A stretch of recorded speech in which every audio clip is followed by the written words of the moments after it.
Eu acho que é uma força em meio a um mundo que tende à insensibilidade, Sim. né? E eu acho que é tão poderoso a gente perceber que o nosso Deus é sensível. Eu estava trazendo uma reflexão lá na nossa comunidade sobre Êxodo 34, em que Deus se descreve pela primeira vez na Bíblia, né? E aí ele fala, eu sou Deus de compaixão e misericórdia. E aí, estudando esse termo de compaixão, o termo utilizado é o termo hebraico para útero. Então, é um Deus que se comove nas suas entranhas. O estômago de Deus se embrulha frente à dor. Então, acho que se comover faz parte Sim. da imagem e semelhança de Deus em nós. E como que a gente pode vivenciar essas emoções com Jesus, né? Eu acho que esse aspecto do diferenciar as emoções ruins do pecado, eu acho que é essencial. E uma das coisas que fez muita diferença no meu processo de luta com a depressão e com a ansiedade, eu sentia muita raiva de Deus. Só que era uma raiva que eu não conseguia admitir. Então, nas minhas orações, eram orações religiosamente corretas.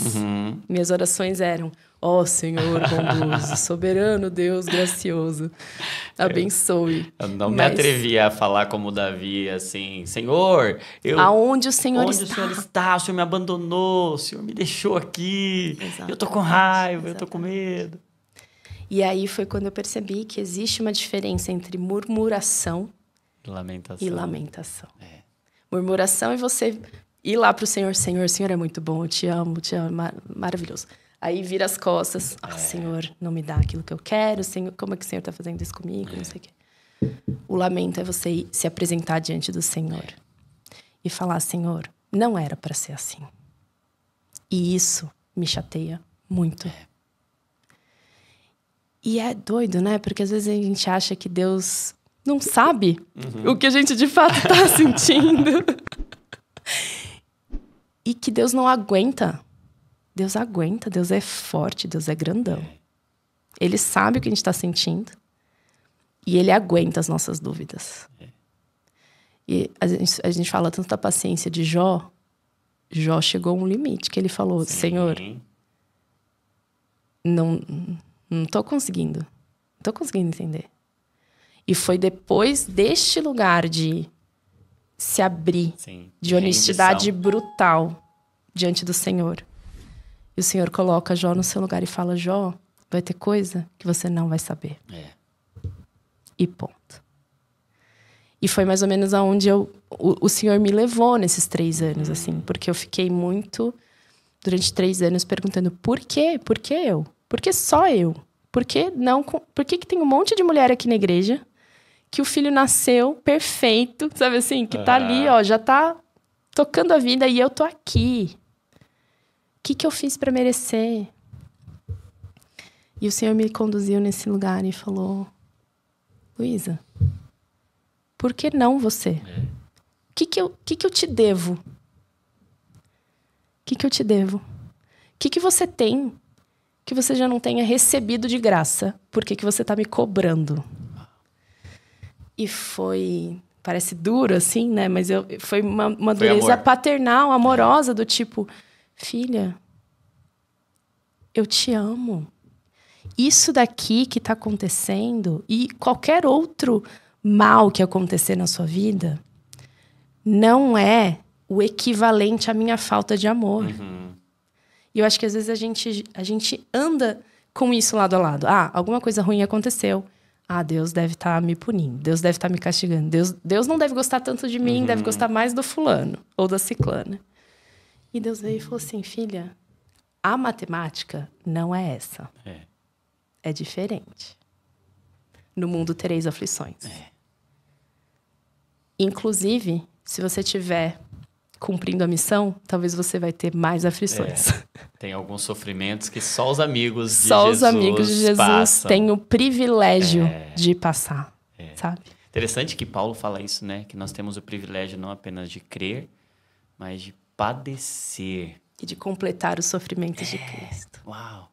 Isso é muito profundo e, de certa forma, te dá uma característica de Deus que talvez seja difícil da gente entender, compreender e aceitar, que Deus também é sensível, no sentido de que Deus se emociona, Deus sente, Ele te deu uma capacidade de ter uma parte dele, de ser sensível como Ele é. Essa visão de um Deus que se emociona é difícil pra gente aceitar por vezes, né? Parece... Porque a gente talvez conecte muito emoções com fragilidade, né? Então, talvez a pessoa forte seja aquela que se emociona muito pouco. Que tá sempre estável, né? Sempre estável, sempre no mesmo... né? Que teria 10 lá no boletim. Teria 10 no boletim da estabilidade emocional. E eu acho interessante a gente olhar para Jesus. E perceber Deus feito homem como alguém que não ficou andando sobre as nuvens o tempo todo. Às vezes a gente pensa, não, Jesus, ele mantinha uma serenidade constante, pacífico, sempre em paz. E aí, quando a gente lê os evangelhos, a gente fala assim, eita, não, peraí. Jesus chorou, mesmo sabendo que ele iria ressuscitar. Ele sabia o que ia acontecer, mas ele se permitiu vivenciar aquela emoção. Eu acho que isso diz muito sobre como a gente deve vivenciar as emoções. Não é sobre ser levada por elas, mas também não é sobre reprimi-las, é sobre vivenciá-las. Sim, sim. Deixar que elas existam, que elas tenham o seu lugar aos pés da cruz e aos pés da perspectiva de que, não, tá bom, toda tristeza, o choro vai durar uma noite, a alegria vai vir para uma manhã, né?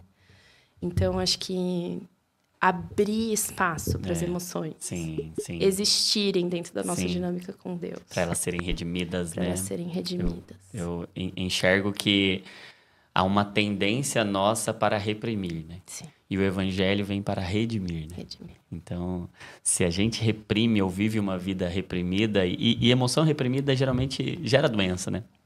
E a nossa espiritualidade, ela durante muito tempo foi, de alguma forma, impulsionadora, e talvez não só a espiritualidade, mas a espiritualidade carregou consigo uma visão de que o forte é aquele que não se emociona, é aquele que mantém uma estabilidade, tirando esse aspecto emocional do divino também, essa humanidade que há no divino. Jesus, como a imagem invisível do Deus invisível, se emociona, Deus se ira, Deus se alegra, Deus se entristece. A Bíblia vai dizer até que nós podemos nos irar e não pecar, porque a emoção por si não é pecado, né? A emoção, ela é parte até da natureza divina. Deus é emocional, se a gente assim pode dizer. E talvez essa capacidade de sentir como ele sente, de alinhar o nosso coração ao dele, seja o plano dele para nós, a vontade dele, é esse alinhamento da nossa sensibilidade a dele, e você poder descobrir isso, né? Eu sou sensível, isso não é uma fraqueza. Exatamente. Isso é uma força. É uma força. É. E eu...